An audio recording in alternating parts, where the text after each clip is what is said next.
हाँ सर, जैसे कि आप जानते हैं मेरा नाम प्रिंसी मौर्य है। मैं उत्तर प्रदेश के कानपुर जिले से हूँ। मैंने 2016 में अपना ग्रेजुएशन इतिहास पॉलिटिकल साइंस एजुकेशन विषय से किया है। 2018 में मैंने अपना पोस्ट ग्रेजुएशन एजुकेशन विषय से किया है। जी। आप एसडीएम क्यों बनना चाहती हैं? Sir SDM sir, deputy collector की जॉब को मैंने इसलिए चुना क्योंकि सर ये मल्टी डायमेंशनल जॉब है, बहुत डायनेमिक है, आपको बहुत एक्सप्लोर करने का मौका देती है।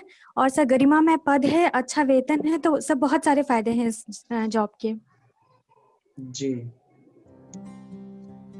अगर आप एसडीएम बन जाती हैं तो आप सबसे पहले किस क्षेत्र में काम करना चाहेंगी? किस क्षेत्र में सुधार के लिए काम करना चाहेंगी? तो सर मैं सबसे पहले शिक्षा के क्षेत्र में सुधार करना चाहूंगी। तो शिक्षा के क्षेत्र में आपको किन किन जगह पे लगता है सुधार की आवश्यकता है? सर सबसे पहला शिक्षा की गुणवत्ता पर। सर शिक्षकों की अनुपस्थिति भी एक बड़ा मुद्दा रहती है, तो सर मैं यही चाहूंगी कि ये 2 चीजें मैं जरूर इंश्योर कर पाऊँ। जी। ओके। आपने छत्रपति साहू जी महाराज यूनिवर्सिटी से किया है, तो ये छत्रपति यस सर। साहू जी महाराज कौन थे?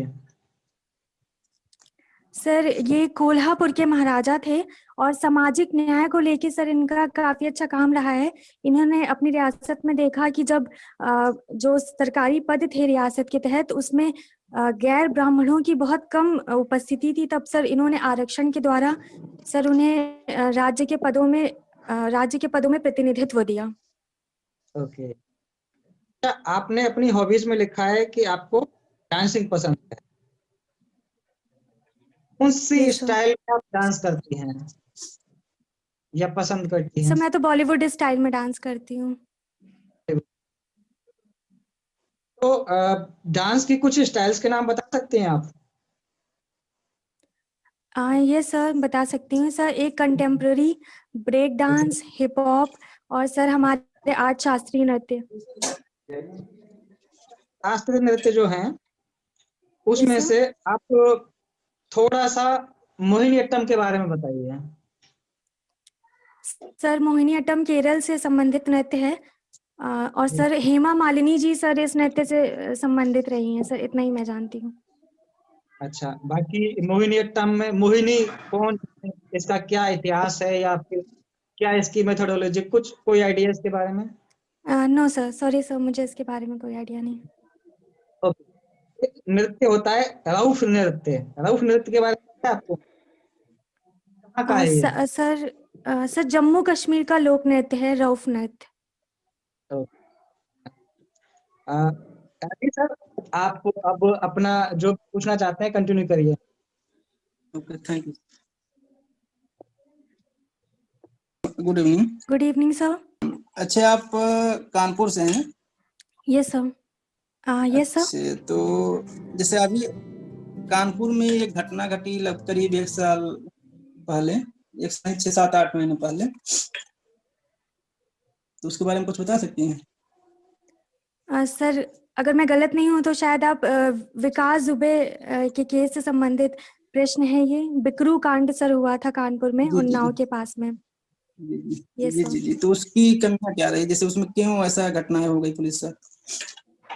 सर पुलिस को सर वहाँ पे कुछ गतिविधियों के बारे में पता चला, तो सर उन्होंने वहाँ पे रात में ही सर उनको विकास दुबे को पकड़ने की कोशिश करी। तो सर उन्होंने वहाँ पे छापा मारा, लेकिन पहले से मुखबरी कर दी गई थी। तो सर वहाँ पे उन्होंने बहुत जो विकास दुबे थे उन्होंने वहाँ पे बहुत असलहे जुटा रखे थे और सर उन्होंने अपनी तरफ से तैयारी कर रखी थी। फिर मुठभेड़ हुई और उसमें कई पुलिसकर्मी जो है सब मारे गए।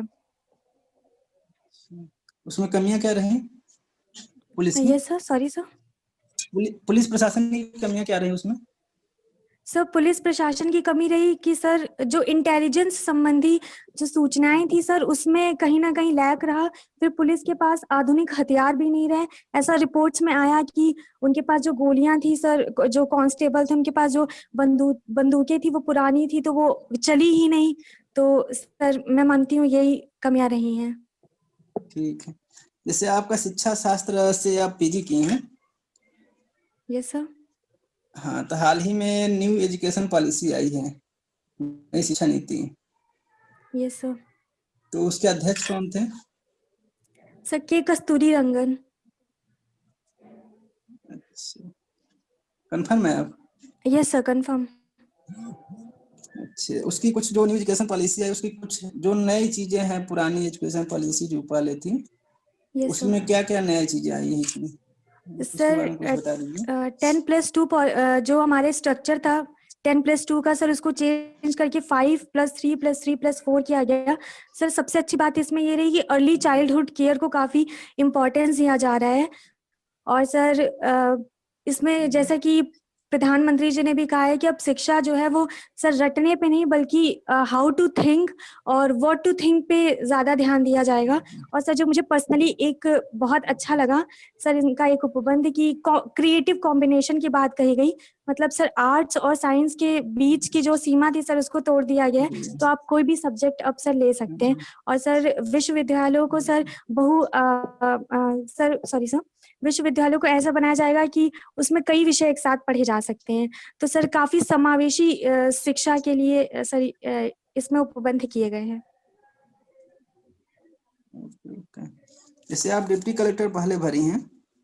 Yes sir. Hello. Yes sir. हाँ, डिप्टी कलेक्टर और एसडीएम में अंतर क्या है? सर डिप्टी कलेक्टर की शक्तियां जो हैं सर राजस्व संहिता और सर लैंड यूपी का लैंड रेवेन्यू एक्ट से सर उन्हें मिलती हैं। जबकि जब वो आपराधिक संहिता से अपनी शक्तियां प्राप्त करते हैं तब उनको सब डिविजनल मैजिस्ट्रेट कहा जाता है सर। इसमें अच्छे जो जुडिशियल मजिस्ट्रेट होते हैं और एग्जीक्यूटिव मजिस्ट्रेट में अंतर बता सकते हैं आप? Yes sir. सर जो एसडीएम होते हैं वो कार्यपालक शक्तियों का प्रयोग करते हैं जो कि निवारक प्रकृति की होती हैं। जबकि जो न्यायिक अधिकारी होते हैं सर उनकी शक्तियां न्यायिक शक्तियां होती हैं। सर यही अंतर मुझे पता है। अच्छा, आप में 3 क्वालिटी ऐसी क्या है कि आपको एसडीएम बना दिया जाए? सर मेरी पहली क्वालिटी तो ये है कि सर मैं अनुशासन पसंद हूँ। सर मुझे अनुशासित रहना बहुत अच्छा लगता है। सर दूसरी है कि मैं कोई भी निर्णय लेने से पहले उसके सभी पक्षों को जांचती हूँ। मेरी सब चर्चा से सब निर्णय लेती हूँ। त्वरित निर्णय लेती हूँ। सर तीसरा है कि मेरी मैनेजमेंट स्किल्स अच्छी हैं सर। और सर चौथी भी एक क्वालिटी है कि सर सॉरी सर मैं सर 3 ही क्वालिटी। ठीक ठीक ठीक ठीक। जैसे अभी कोरोना वैक्सीन लगाए जा रहे हैं लोगों के, तो कौन कौन सी इंडिया की वैक्सीन है वो जो अभी जो है लोगों को ले लगाई जा रही है? करीब 3 करोड़ लोगों के लिए जो है कर्मचारी चाहने लोग हैं उनको लगाने जानी है, तो कौन कौन सी कंपनी की है वो वैक्सीन? सर एक सीरम इंस्टीट्यूट की है सर। वो उसका नाम है कोविशील्ड। और भारत बायोटेक की है कोवैक्सीन। ठीक है, अब लक्ष्मी सर के कांटेक्ट करते हैं। विकास सर आपका ये है। तो आपका नाम प्रिंसी नाम है आपका? सॉरी। Yes sir. सही हो तो ओके, ठीक है। तो प्रिंसी जी, स्किल इंडिया के बारे में पढ़ा है आपने कुछ? Yes sir. सर क्या अभी है हाल स्किल ही में इंडिया? क्या इसके फायदे रहे सरकार को? जी सर स्किल इंडिया के तहत सर अभी तो रिसेंटली एक रिपोर्ट आई जिसमें प्रधानमंत्री कौशल मिशन का 3.0 वर्जन लॉन्च किया गया है। जिसके तहत अब ये कहा जा रहा है कि अत्याधुनिक प्रौद्योगिकी जैसे आर्टिफिशियल इंटेलिजेंस में सर इसमें स्किल किया जाएगा लोगों को। और इसकी खास बात ये रही है कि ये जिला स्तर पर सर संचालित किया जाएगा। सर 2015 में ये स्कीम लॉन्च की गई थी। और इसमें सर कई सारे ऐसे सेक्टर्स चुने गए जिसमें कि बहुत स्कोप है कि लोगों को रोजगार मिलेगा। तो सर उसमें लोगों को स्किल किया जाता है। ओके, गुड, ठीक है। शक्ति अधिनियम के बारे में सुना आपने? Sir sorry sir.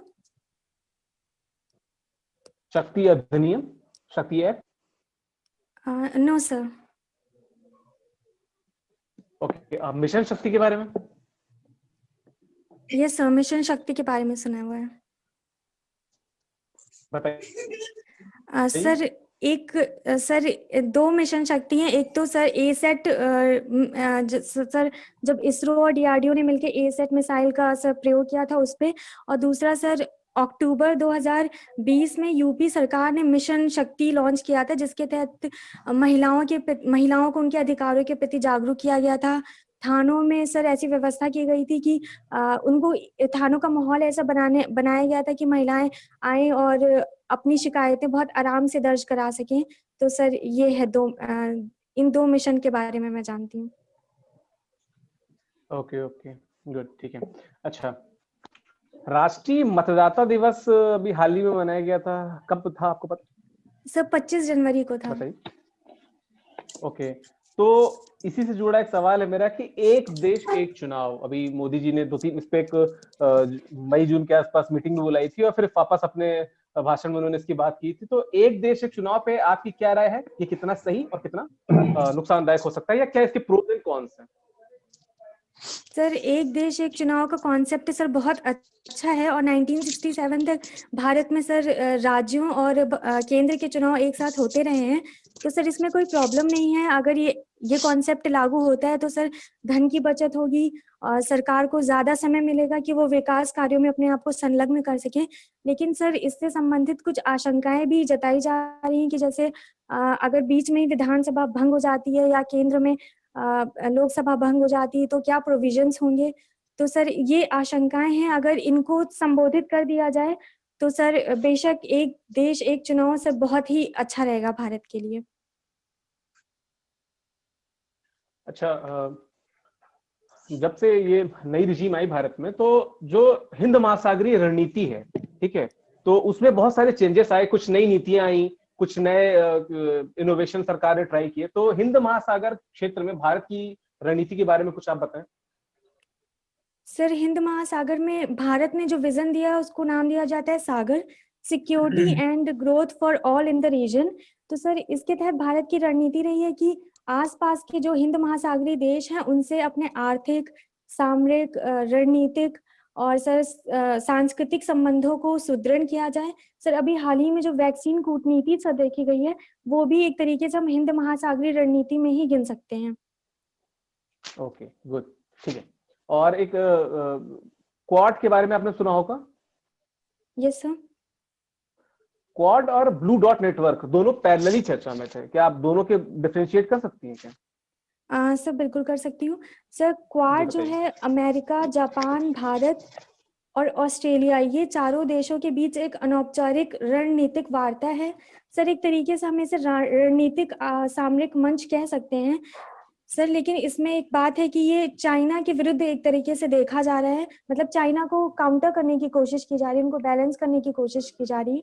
सर जो ब्लू डॉट नेटवर्क है सर, ब्लू डॉट नेटवर्क है सर, उसका उद्देश्य है कि वैश्विक स्तर पे जो अवसंरचनाएं बनाई जाएंगी देशों के द्वारा सर उनमें पारदर्शिता है, वित्तीय संबंधी पारदर्शिता है।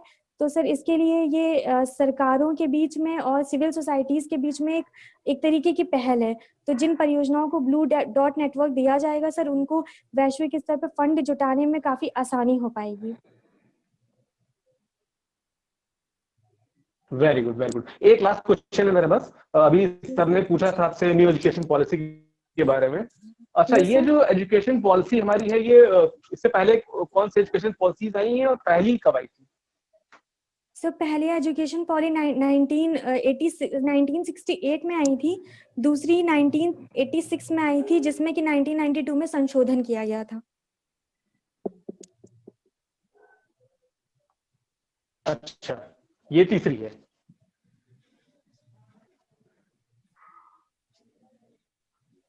ठीक है। लक्ष्मी सर। लक्ष्मी सर अब आप कंटिन्यू कीजिए।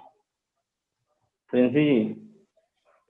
Yes sir. हेलो, जैसा कि आपका माध्यम हिंदी है और आपकी मुख्य विषय आपका इतिहास रहा है, और आपने स्नातक में जैसा आपने बताया कि आपके विषय इतिहास, शिक्षा शास्त्र और राजनीति विज्ञान रहे, तो आपके इतिहास के प्रति विशेष रुचि? यस सर, मेरी इतिहास के प्रति विशेष रुचि रही है। अच्छा, ये बताइए कि अशोक और अकबर दोनों में अगर समानता की जाए और तुलना की जाए तो आप किसे महान मानेंगे? सर मेरी दृष्टि में मैं अकबर को महान मानूंगी। सर दोनों के बीच में अगर बात तो कि उन्होंने अपने राज्य में सर सामाजिक, सांस्कृतिक और सांप्रदायिक विभाजन को अस्वीकार करते हुए सद्भाव के आधार पे अपनी राजनीतियों का संचालन किया, जिसको हम अशोक की धम्म नीति और अकबर की सुलह कुल नीति के रूप में देखते हैं। और सर अकबर को मैं इसलिए ज्यादा महान कहूंगी क्योंकि सर मध्य युगीन समाज में सर जब धर्म का बहुत बोलबाला था, उस समय पे उन्होंने वो कदम उठाया। और साथ ही सर ये भी ध्यान देने वाली बात है कि वो खुद अल्पसंख्यक समाज से आए थे, और उस समय जब इस्लामिक विश्व में उन्होंने उनकी जो सुलह कुल नीति थी वो अपरंपरागत तरीके की थी, क्योंकि सर उन्होंने जजिया के बिना शासन करने का निर्णय लिया था। हाँ प्रिंस जी, जैसे आपने ब्लैक होल घटना सुना होगा, ये सर इसके बारे में थोड़ा बता सकती हैं? ब्लैक होल घटना।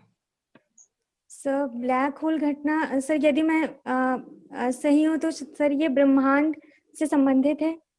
सर पहले ब्रह्मांड एक द्रवीभूत, यस सर, इतिहास से जुड़ा हुआ कहीं से?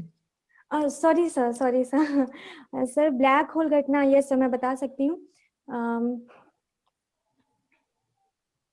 सर प्लासी के युद्ध के समय की सर घटना है ये। सर सॉरी सर मैं थोड़ा सा कंफ्यूज हूँ, रिकॉल नहीं कर पा रही हूँ। अच्छा, चौरी चौरा कांड के बाद गांधी जी ने असहयोग आंदोलन को वापस लेने का निर्णय लिया। Yes sir. इससे कांग्रेस में विभेद हुआ। क्या आप गांधी जी की सहमत हैं इस प्रस्ताव से, उनके इस कदम से? सर मैं सहमत हूँ गांधी जी के कदम से, क्योंकि सर असहयोग आंदोलन अहिंसक तरीके से चले। सर इस बात पर निर्णय हुआ था, अगर गांधी जी ये कदम नहीं उठाते तो आंदोलन हिंसक हो जाता और ब्रिटिश सरकार को एक औचित्य मिल जाता कि वो जनता का निर्मम दमन कर सकती थी। चलिए बहुत बढ़िया। एक लास्ट क्वेश्चन, बाबर द्वारा लड़े गए प्रमुख युद्धों के नाम? यस सर बाबर के द्वारा पहला भारत में जो युद्ध लड़ा गया वो था पानीपत का युद्ध, जिसमें उन्होंने इब्राहिम लोदी को हराकर भारत में मुगल साम्राज्य की स्थापना की।